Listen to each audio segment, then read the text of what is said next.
Muito boa noite, bem-vindos ao Comissão Política nesta quinta-feira, quarto dia útil da semana, aqui na MBC-TV. E renovamos os votos de uma ótima noite e fique connosco até o fecho desta edição.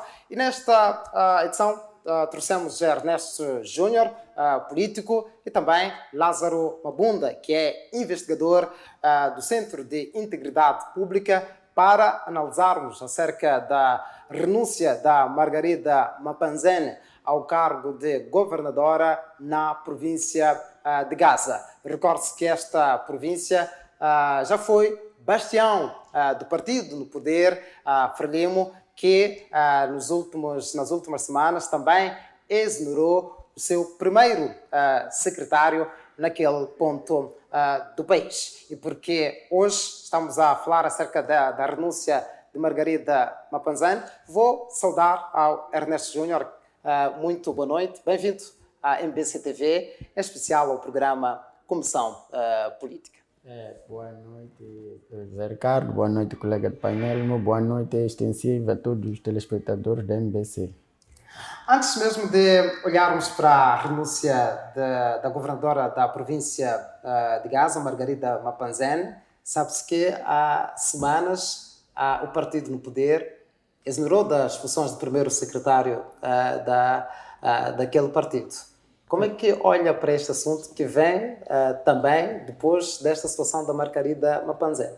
Bom, primeiro dizer que a Frelimo começa a perceber, primeiro, o Gaza sempre foi visto como o bastião do partido Frelimo. A Frelimo sempre venceu em Gaza de goleada. Exato, mas nos últimos tempos, sobretudo após as últimas eleições, a Frelimo começou a perder terreno neste que é o seu bastião historicamente, que é a província de Gaza. E isto realmente fez com que a própria Frelimo repensasse, através desses inputs que estava a receber, em como voltar a ser bastião de Gaza, ou manter o seu bastião de forma hegemônica. E nós temos visto nos últimos tempos, sobretudo o choque, sobretudo algumas regiões de Gaza, a aparecer mesmo publicamente, a protestar sobre a má governação, sobre algumas políticas do próprio Frelimo, e algo que não acontecia ou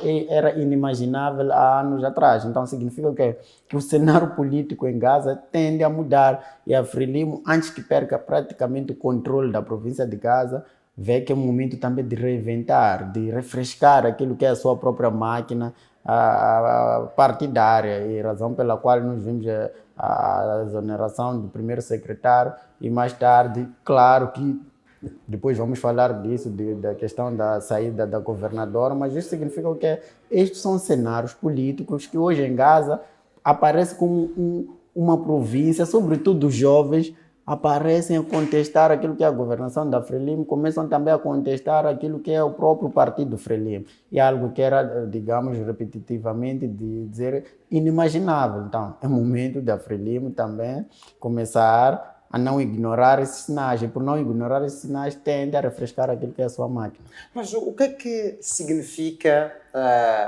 a Frelimo perder terreno naquele ponto do país, já que uma vez era bastião em tempos passados? Bom, isso significa muita coisa em política, porque quando tu começas a perder aquilo que é o terreno naquele que é o seu bastião, significa em política que são sinais de uma derrocada daquilo que é o próprio partido. E ignorar isto realmente significa, de alguma forma, ignorar aquilo que é o cenário político moçambicano atual. O perder o seu bastião, o seu maior bastião, Gaza, que é a título também de Cabo Delgado, é demonstração de que o partido, de alguma forma, está a perder aquilo que é o seu capital político, sobretudo na província de Gaza. Nós sabemos que as primeiras grandes figuras históricas do partido Frelimo saem da província de Gaza. Então, foi uma das poucas províncias, desde que se introduziu as eleições multipartidárias em Moçambique, que a oposição praticamente havia lá aquilo que nós chamaríamos em ciência política de intolerância política. A oposição praticamente não era nem permitida fazer aquilo que é a sua própria campanha eleitoral. Então, significa o quê? Que hoje a oposição, de alguma forma, aparece em peso. É só ver as últimas eleições autárquicas, até em Vilanculo está nas mãos da oposição, algo que era inimaginável. Vimos também a questão da contestação das próprias eleições autárquicas ao nível de choque, algo que era inimaginável. Quem diria que a oposição conseguiria ter alguns mandatos? Veja só, mesmo na própria Assembleia da República atual, a oposição conseguiu ter algo inédito em Moçambique, ter deputados da província de Gaza. Quem imaginava isto? Nunca ninguém imaginou. Significa que é um sinal, é um alerta vermelho para o próprio partido Frelimo. Eis a razão de começar a fazer essas mudanças.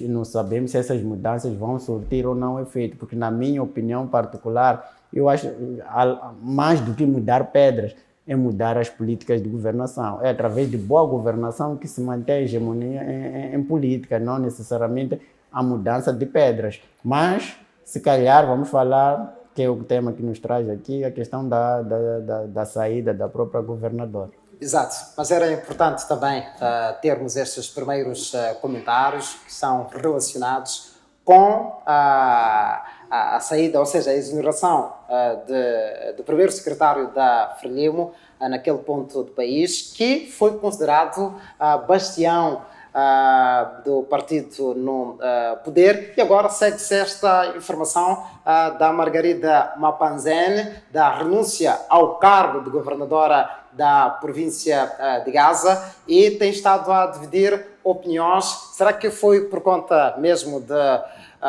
do partido Frelimo que forçou esta retirada da renúncia da governadora, sendo que foi em tempos por conta das polémicas? Já tenho estudos, o Lázaro Mabunda, o investigador do Centro de Integridade Pública, a quem desde já vou saudá-lo. Muito boa noite, bem-vindo ao programa Comissão Política. Muito obrigado, bem-vindo. Agradeço a todos e a todos e a todas. Exato. Eu sei muito bem que escreveu muito acerca da governadora da província de Gaza, neste caso a sua saída, mas antes mesmo da sua saída escreveu com relação aos bens, aos alimentos, às toneladas oferecidas ao presidente da República. Será que isto pode ter alguma ligação com a renúncia da Margarida Mapanzene? Não fui eu a escrever sobre as ofertas da governadora ao presidente da República, foi o meu colega, mas acho que não tem nenhuma relação isso com a sua saída. A sua saída tem a ver com conflitos internos dentro do próprio partido Frelimo, ao nível da província de Gaza. Antes dela ser forçada a renunciar ao cargo, primeiro o partido exonerou ou mandou cessar funções o primeiro secretário ao nível da província e todos os primeiros secretários ao nível dos distritos. Então, foi desmontada toda a equipa do partido ao nível da província de Gaza e justamente por causa desses conflitos e essa desmontagem de toda a equipa não tinha feito cessar os conflitos, porque ela era vista como uma parte do problema que estava a criar, quer dizer, estava a surgir ao nível, existia ao nível da província de Gaza, ao nível do partido Frelimo. E este choque entre a governação ou as estruturas governamentais locais e as estruturas partidárias. Então, havia uma pressão ao nível do partido de que, olha, por que razão o primeiro secretário tinha que cair e todos os primeiros secretários de distritos tinham que cair e ela não podia cair. Então, havia este conflito intenso, interno dentro do próprio partido Frelimo. E as pessoas alegavam outras dentro do próprio partido porque que ela não podia deixar o cargo, porque tinha feito má gestão do próprio processo da distribuição dos donativos, porque uma das pessoas que estava envolvida é uma pessoa do gabinete. Sim, a diretora. A diretora do gabinete da governadora. Então, como é que... E nessa altura, a governadora não estava cá em Maputo. A informação que circulava a nível local foi de que ela tinha fugido para a África do Sul, mas e ela disse que não tinha fugido, houve coincidência, que aquilo aconteceu estando fora. Então, toda esta confusão,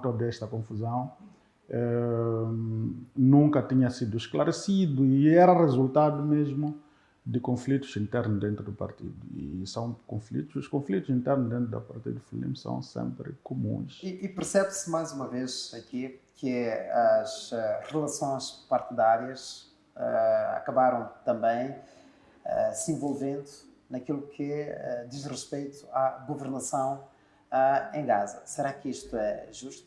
Que um partido possa estar por cima das decisões da governação, qualquer que seja o local deste país? Olha, tenho dito, e aliás, o antigo secretário-geral do Partido Frelimo, o Filipe Chimoio Paundi, disse numa entrevista ao jornal O País, na altura, eu estava no Grupo Sóico,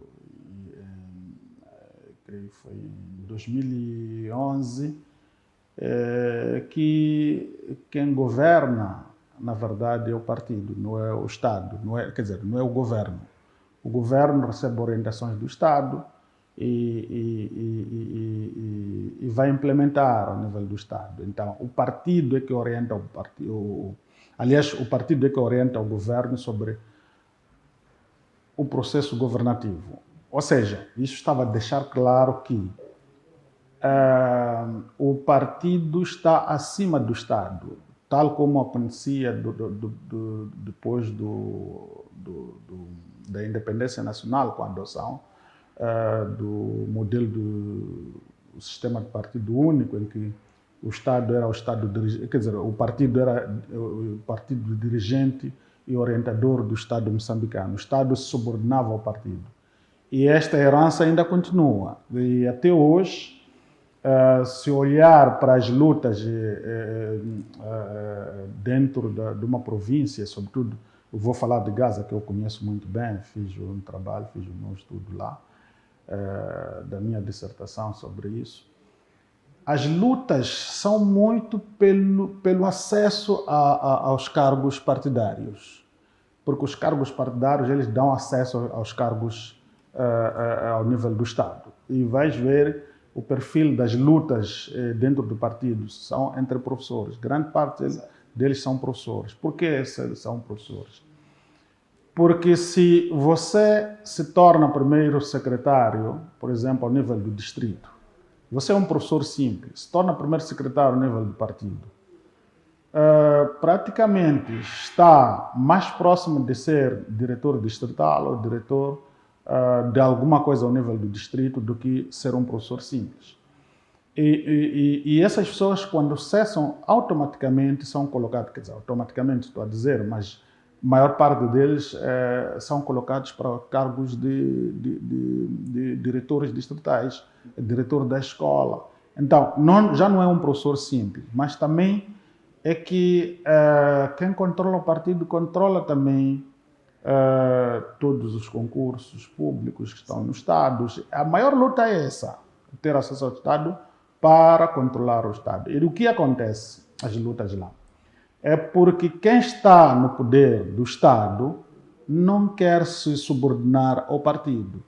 E começa o choque. E quem está ao nível do partido obriga a quem está no Estado a subordinar-se a ele como dirigente do partido. Então, surge este choque. Esse choque acontece em quase todos os distritos, grande parte dos distritos da província de Gaza.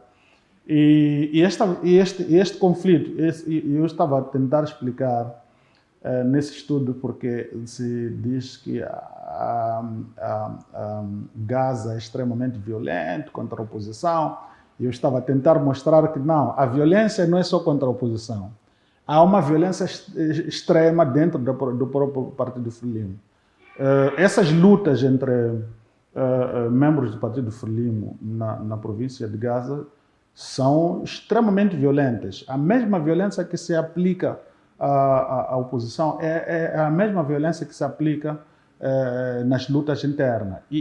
Só que o que acontece é que essas lutas internas, a violência, enquanto a violência contra a oposição ela é visível, é manifesta, ao nível do partido, esta violência é muitas vezes com recurso a artimanhas, a outros meios, mas meios violentos que até levam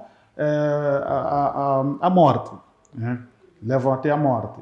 Há alguns casos que tento mostrar lá por exemplo, houve um primeiro secretário ao nível do distrito de Choco, o Pelembe, que ele, no âmbito dessas lutas, recebeu ameaças e fugiu, desapareceu. Ficou sem saber, ele veio a Maputo a pedir socorro, depois não conseguiu ter socorro, fugiu, ficou-se muito tempo sem saber onde é que ele estava. Creio 4 ou 5 meses depois, a família foi comunicada que o seu corpo estava na morgue do Hospital Provincial e ninguém sabia, estamos a falar do primeiro secretário, ninguém sabia quem o tinha assassinado e até hoje não houve nenhum esclarecimento desse caso. Então, são casos, incluindo alguns envenenamentos. Consta-me que muito recentemente uma figura do Estado lá no Choco, aliás, não no Choco, em Gaza mesmo, tinha sido envenenado, no âmbito dessas lutas pelo poder. Então, a violência não é só contra a oposição, é também uma violência interna dentro do próprio partido. E isto é que, na verdade, esta luta entre o Estado e o partido está, quanto a mim, minha opinião, que é preciso dizer isso, é minha opinião, não tem nenhuma opinião de nenhuma instituição, é minha opinião, que resulta de um trabalho que eu fiz e que me dá esta liberdade e até um pouco de fôlego para dizer para dizer o que eu estou a dizer. Então, esta é uma luta, na verdade, entre o Estado e o partido. É resultado disso. Exato. Ernesto, na sua opinião, quais são as razões que levam a Margarida Mapanzene a renunciar do cargo? Por sinal, é a primeira, neste caso, nessa fase de descentralização, a renunciar ao cargo de governador. Primeiro dizer que em democracias mais avançadas é normal, quando estamos em cenários de descontentamento ou de má governação, como é o caso de Gaza, que líderes ou governadores possam se demitir.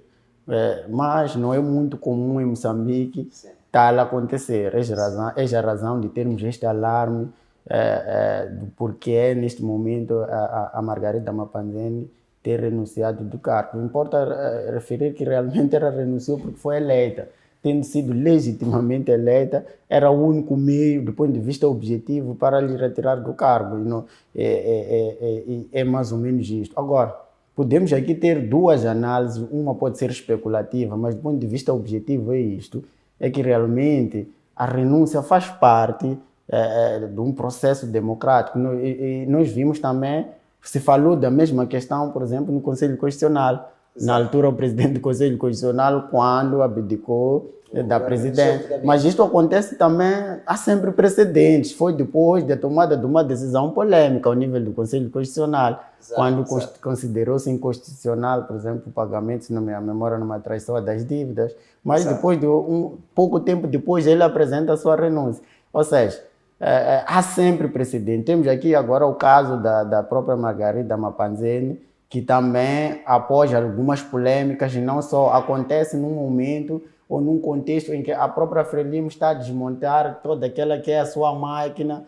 partidária ao nível da província de Gaza. E isto resvala naquilo que o próprio Thomas Carrots diz que, na verdade, nós estamos numa zona cinzenta, ou seja, um regime híbrido, e ele chama isto de uma política de poder dominante. O que isso significa? Que tu não consegues separar o partido do Estado, confunde-se praticamente, mas isto tem razões históricas, que o meu colega aqui já havia dizendo, é que o movimento Frelimo, apesar de que foi herdado como partido, é anterior ao próprio Estado.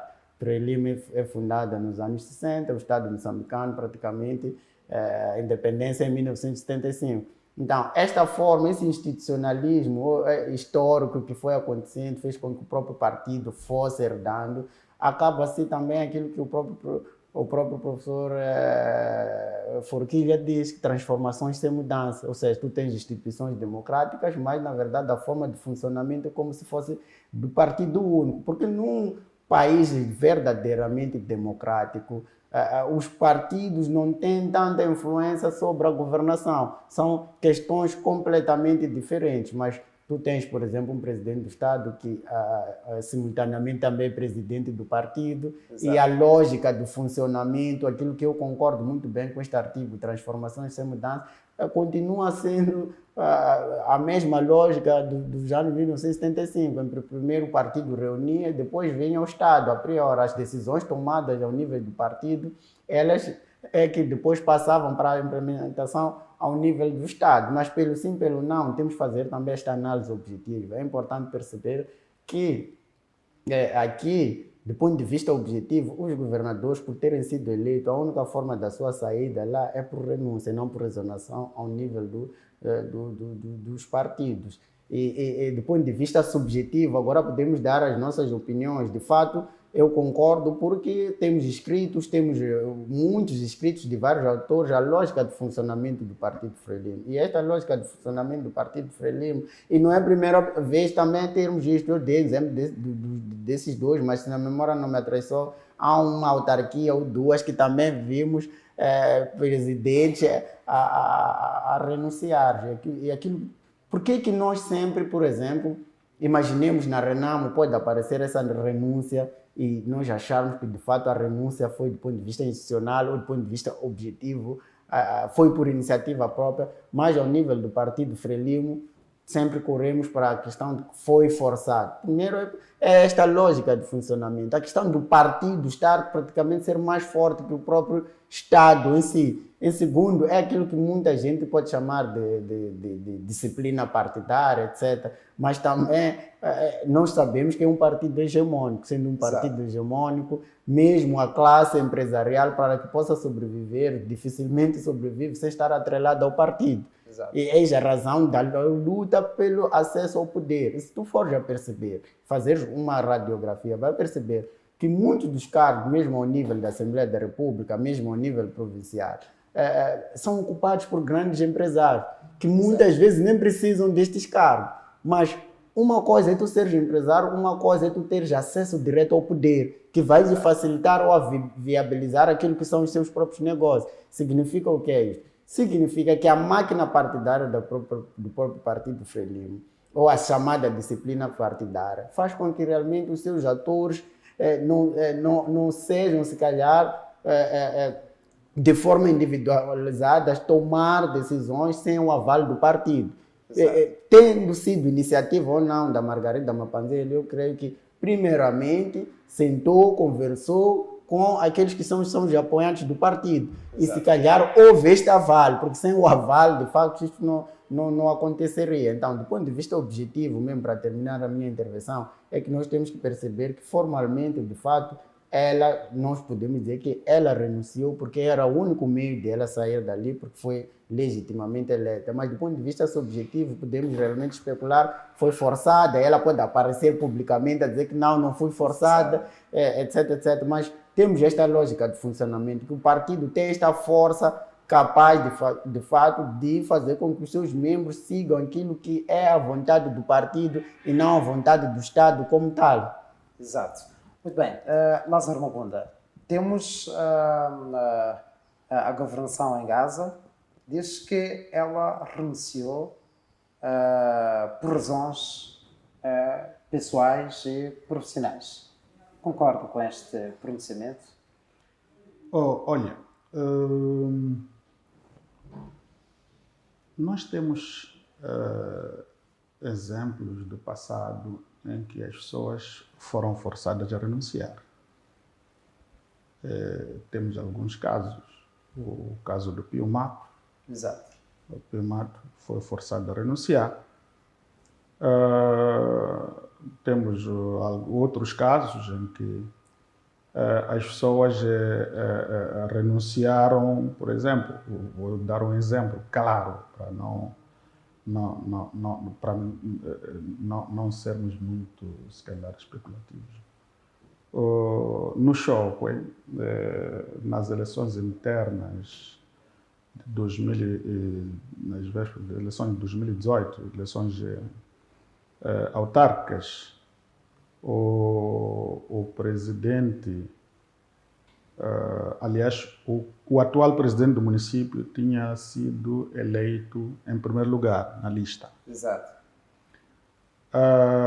O que aconteceu é que, porque a intenção era que o presidente continuasse, porque havia presidente, mas depois ela não conseguiu estar em primeiro lugar na lista.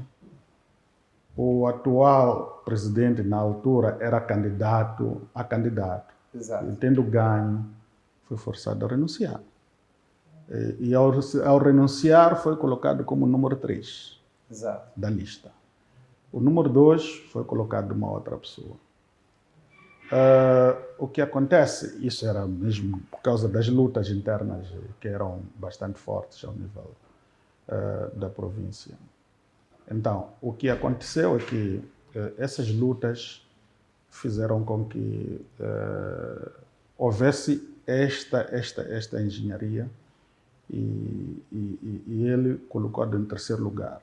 Em terceiro lugar, acontece que, infelizmente, a presidente do município veio perder a vida ao longo do mandato. Exato.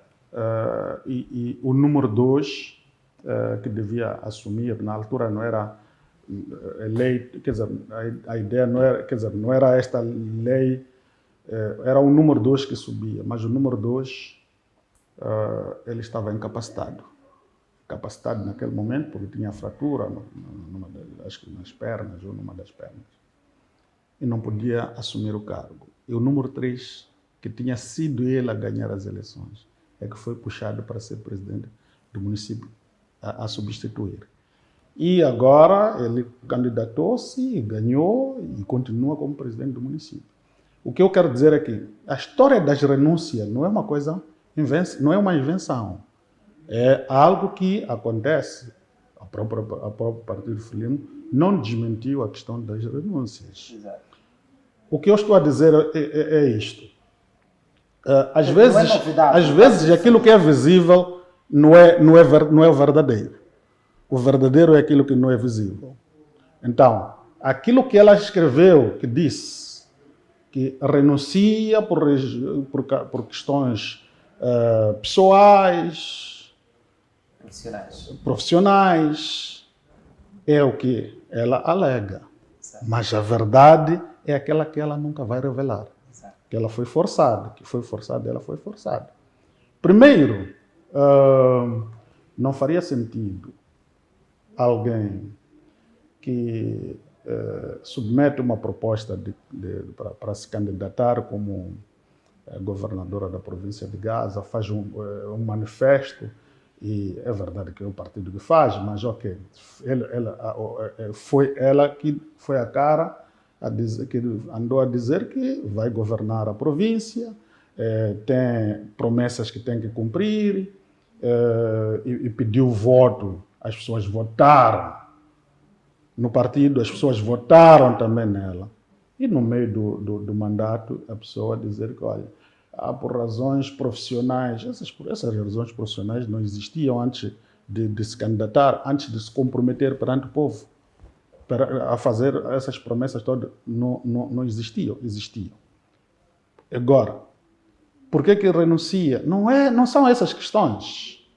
A questão da objetividade que se diz, a objetividade, ela não significa que aquilo que é objetivo é verdade. Não. Há coisas que, por exemplo, Vamos nos agarrar à questão da objetividade, que é o que ela disse, é verdade. Não, não é verdade.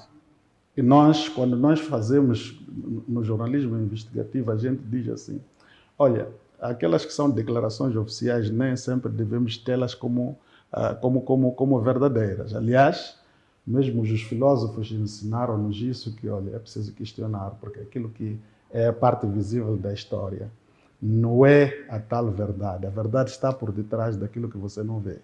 Então, o que a gente não vê, e aquilo que eu sei por conhecimento e por trabalho que já fiz lá, é que não há dúvida que ela foi forçada.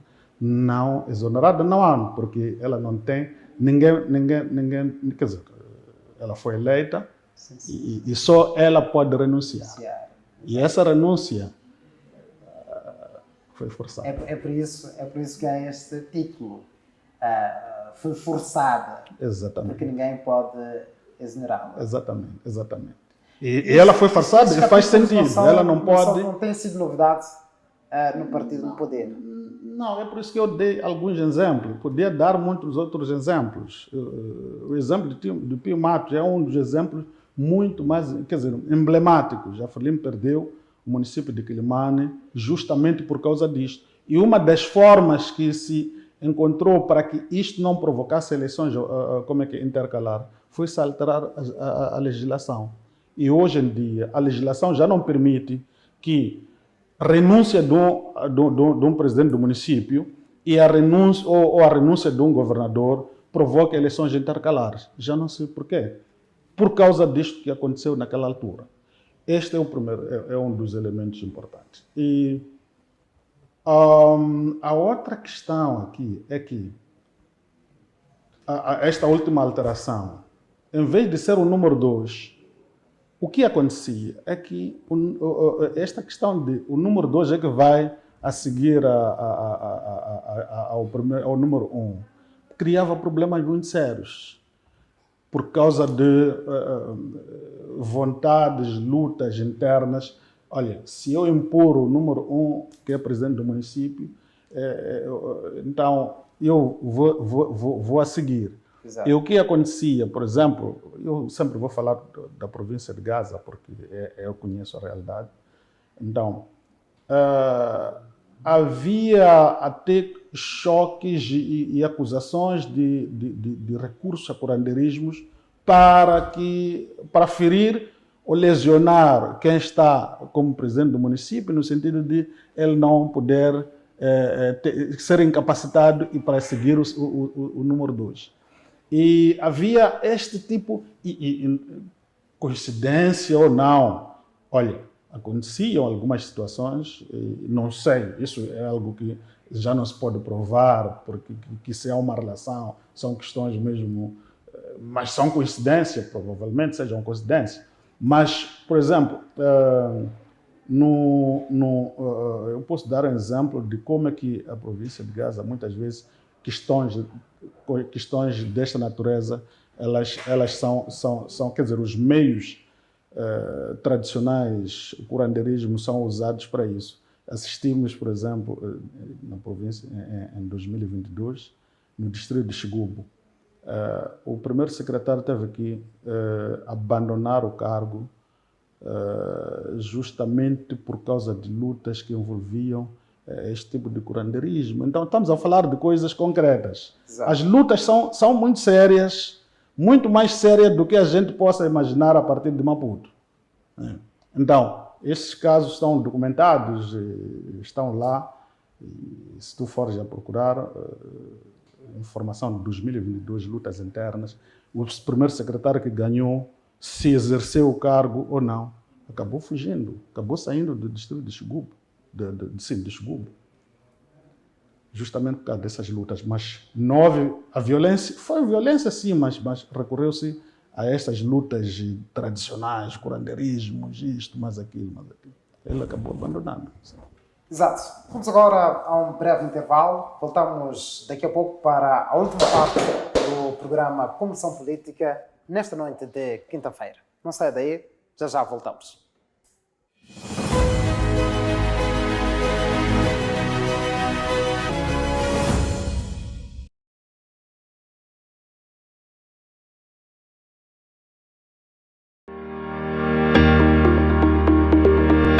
Moçambique será palco de um dos maiores encontros internacionais dedicados ao setor da saúde. A Mozambique Medical Expo 2026, segunda edição. Um evento que vai reunir instituições governamentais, hospitais, clínicas privadas, distribuidores de equipamentos médicos, especialistas e investidores nacionais e internacionais. Uma verdadeira plataforma de exposição, debate, inovação, investimento e networking, promovendo novas oportunidades e parcerias para o desenvolvimento do setor da saúde em Moçambique. Nos dias 28 e 29 de outubro de 2026, no Hotel Glória. Uma parceria Saluten e Grupo MBC, parceiros de mídia. Parceiro institucional, Governo de Moçambique. Parceiros.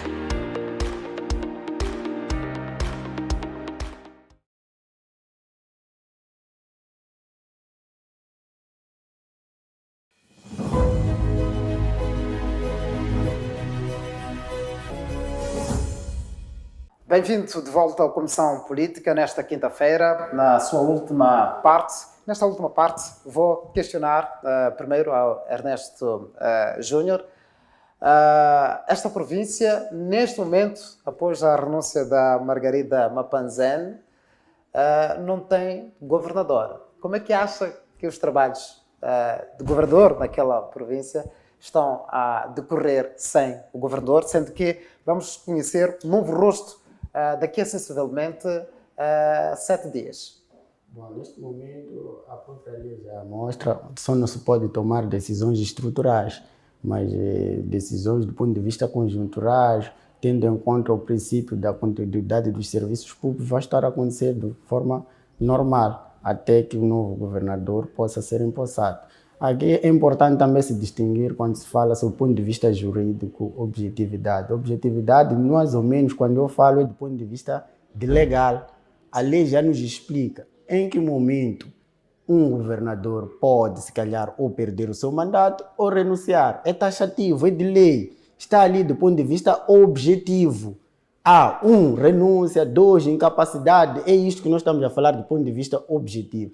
Do ponto de vista subjetivo, é mais ou menos isto que nós podemos citar, os autores, ter as nossas opiniões, porque a gente leu isto, fez aquele estudo, do ponto de vista subjetivo, que muitas vezes é diferente do ponto de vista objetivo. Quando tu vais, por exemplo, em sede do juiz, o juiz vai querer realmente primeiro olhar do ponto de vista objetivo se os elementos estão preenchidos para depois ir nos elementos subjetivos. É mais ou menos neste ponto. Claro que posso até concordar, porque de fato leio, faço esse tipo de investigações dos autores, mas objetivamente, para tu tirares um governador, e se isto não acontece do ponto de vista objetivo que está ali na lei, não tem como. Incapacidade, renúncia, etc, etc. Agora, o que pode estar por detrás da renúncia é aí onde a gente entra na subjetividade. É por isso que ela mesma, se ela em sede do juízo, por exemplo, diz que não foram razões pessoais. Por mais que, mesmo na teoria dos jogos, por mais que tenha sido forçado, não há como o processo andar. Porque ela, na primeira pessoa, já diz que não. Eu praticamente estou a sair por razões pessoais. É claro que nós, do ponto de vista de analistas, podemos fazer estas análises, é que não, realmente foi forçado. É daí onde entram as chamadas políticas de conspiração, as teorias de conspiração, etc. Mas eu estava a tentar mesmo ser objetivo, se calhar por causa dessa parte jurídica. Então, objetivamente, ou é por incapacidade, ou é por renúncia, é assim mesmo como ele pode sair. Eis a razão que nós, se calhar, nunca vamos saber, de fato. Nós temos esses históricos, temos esses escritos, estas opiniões de que foram forçados. Mas, se tu for já perceber uma coisa, no dia que se provar que, de fato, esta renúncia foi através de foi através de alguém que a forçou, então estamos a entrar num ilícito, um ilícito criminal. Ou seja, é por isso que eu estou sempre nestas balizas. Foi colocada contra a parede. Exatamente. E se realmente se provar que foi colocada contra a parede, estamos diante de um ilícito. Porque estamos a ir primeiro contra a vontade popular. Exatamente. Então, é a razão, se calhar, é por isso que tu mesmo, quando se fala do homicídio, tem a questão tu quando vês um homicídio, a primeira coisa que tu pode te aparecer a priori na criminalística é de que tirou a vida, mas a investigação profunda, se provar que houve auxílio ao homicídio, aquele que auxiliou o homicídio vai ter que ser condenado. É mais ou menos isto que nós, se calhar, se provar de fato que houve esta renúncia, devem saber os membros do Partido Frelimo, devem parar com estas práticas, porque estão diante de ilícitos criminais. Então, se estas práticas algum dia forem de fato provadas, essas pessoas devem ser levadas para o tribunal, porque em democracia não é assim como acontece. E não pode acontecer. Eis a razão de citar as leis, a própria Constituição, e é mais ou menos tendo esta reticência. Agora, indo à questão realmente, mesmo para terminar, é que de fato, apesar de ter saído de fato a governador, há decisões estruturantes, há atos próprios do governador. Estes atos próprios do governador não podem ser praticados, por exemplo, por uma figura que esteja ali de forma temporária, mas sim vai ter que tomar questões, se calhar, por mesmo exemplo, porque o governo não pode parar. O princípio da continuidade de serviços públicos não pode parar, porque isto vai afetar de que forma aquilo que é a própria população. Eis a razão que há um prazo específico para que um novo governador possa ser empossado, para que o governo provincial não pare com aquilo que são os seus serviços, sobretudo do ponto de vista estruturante, que são atos próprios do governador que foi eleito. Exato. Lázaro Mabunda, temos estas polêmicas de desvio de donativos na província de Gaza, uma opinião de vários cidadãos, sociedade civil, ainda alguns partidos da oposição disseram que esta renúncia é mesmo por conta destes desvios. E vimos aqui esta forma forçosa dela ter que renunciar ao cargo de governador. Será que nos próximos tempos não teremos secretários, governadores que não poderão se envolver em polémicas para não serem forçados a abandonar qualquer que seja o cargo? Bem, primeiro deixe-me esclarecer um aspecto. Quando nós estamos a falar de objetividade, acho que aqui estamos a criar alguma confusão. Objetividade é aquilo que não é possível verificar. Se eu não posso verificar, e eu estou a dizer alguma coisa por sentimentos, opiniões, algo que não se pode comprovar, isso chama-se subjetividade. Então, objetividade é tudo aquilo que é possível verificar. É tu comprovar, através de análises mais. Então, o que, por exemplo, estou a dizer é algo que é possível comprovar. É possível comprovar. As lutas internas estão lá. Como é que poderia... a comprovação tem que ver com aquilo que já aconteceu no passado. É por isso que o passado ele é extremamente importante para visualizar o presente, o presente, né? E é por este caso e a experiência do passado nos mostra isto. E os exemplos, vários exemplos que eu alguns deles mostrei aqui, são exemplos muito claros. A questão, quando nós falamos eu nunca gostei de muito recorrer à questão de objetividade no direito. Eu gosto muito de objetividade, por exemplo, na ciência política. Para mim, objetividade, quando falamos de ciência política, a objetividade ela é muito clara, né? O objetivo do direito podem dizer que, olha, Moçambique é um Estado democrático, está na lei, é a parte formal da coisa. Mas interessa-me, a mim, a parte material. Se Moçambique, verificar se de facto Moçambique é ou não uma democracia. E vou olhar para os indicadores, vou avaliar os indicadores, as variáveis todas. E eu chego à conclusão de que não, Moçambique não preenche os elementos de uma democracia. E chego à conclusão objetiva de que Moçambique não é uma democracia. Mas em termos formais, da lei, da Constituição, a tal objetividade legal. Moçambique é uma democracia. Então, Acho que aqui temos de diferenciar essas áreas para não criarmos esse tipo de interpretações. Agora, é difícil tu, por via de renúncia, dizer que não há de acontecer este tipo de conflitos, este tipo de desvios, este tipo de irregularidades. Olha, há até dirigentes que foram condenados por desvio de fundo, por várias ilicitudes, mas não deixou de haver não deixou de haver corrupção por causa disso. Os que vão lá, alguns voltam a cometer os mesmos. Então não vai ser porque ela foi forçada a renunciar, que eventualmente, se de facto há esta relação entre a sua renúncia e os desvios de donativos, que eu não tenho elementos para dizer que isso é verdade ou não. Não há nenhum elemento quanto a isso. O que eu sei é que, quando houve isso, eu acompanhei muito de perto este processo, esta confusão.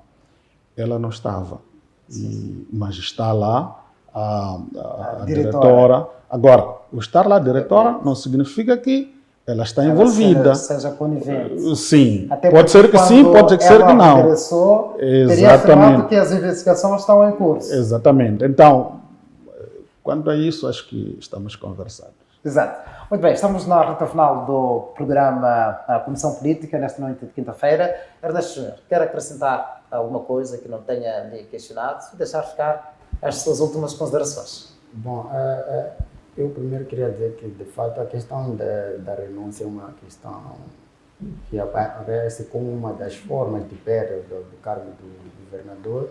E, em primeiro lugar, em segundo lugar, nós precisamos, de fato, perceber que a Frelimo está-se a perceber de que, de fato, essa sua hegemonia ao nível da província de Gaza está, de fato, a ser ameaçada. Quais estratégias o partido vai usar neste momento, já que destituiu toda aquela que é a sua máquina ao nível da província de Gaza, mesmo ao nível da governação, vai usar, não sabemos, mas isto significa que, se calhar, estamos a caminho de passo galopante, de fato, de não se falar mais de bastiões, porque estamos a ter um eleitorado jovem, um eleitorado mais exigente, o eleitorado, se calhar, na minha opinião, que é o que nós precisamos, que é fundamental na democracia, um eleitorado mais racional, um eleitorado com cultura política, para que realmente a gente tenha uma verdadeira democracia. Então são esses jovens muito críticos que estão a crescer, que realmente querem uma política de resultado, não de cores partidários. Com esses problemas na província de Gaza, há a abertura de um outro partido a liderar Gaza?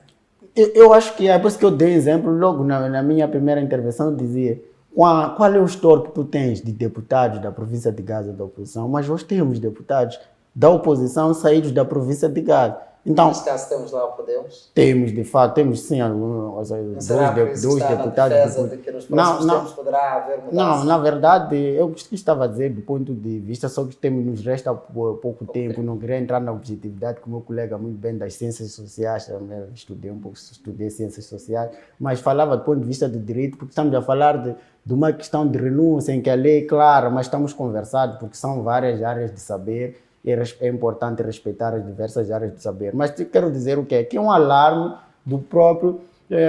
só para terminar, se tu fores a estudar as democracias, sobretudo, há um presidente norte-americano que dizia que eu posso fazer fraude só para ter mais um voto e ganhar a eleição. Mas o mesmo tipo de fraude, por exemplo, na Rússia é diferente. O Vladimir Putin, mesmo sabendo que ele vai ganhar uma eleição com 70%. O que ele quer ganhar é 90%, ou seja, quer manter a sua hegemonia. O Guy Peter explica muito bem isto no seu artigo. O que significa? São democracias que muitas vezes aquilo que o Thomas Carrotta chama de regimes híbridos, ou seja, não querem dar espaço à oposição nem de sonhar. E o Partido Frelimo, de fato, quando a oposição consegue ter 2 deputados, significa que a oposição começa a sonhar que não, amanhã eu posso ter 10 deputados. Então, sendo ali conhecido como bastião do Partido Frelimo, como é que isto aconteceu? E temos a ter vários problemas, acompanha as redes sociais da província de Gaza. Hoje a província de Gaza tem sido uma província muito crítica,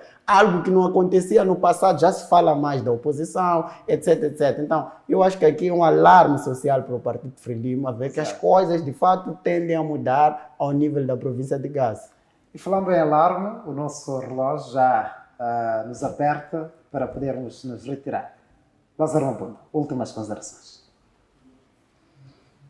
Acho que Está tudo dito. Acho que vamos ver quem será o próximo presidente. Aliás, o próximo governador provavelmente seja o Tsambi ou o Constantino. Já tem algumas indicações. Constantino está ao JTM.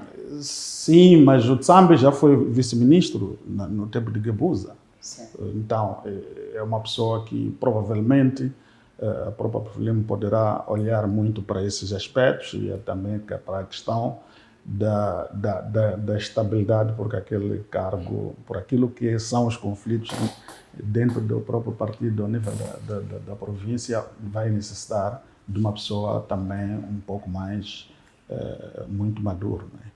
É o fecho do Comissão Política nesta noite de quinta-feira. Continuação de uma noite feliz, sempre conectado à MBC TV.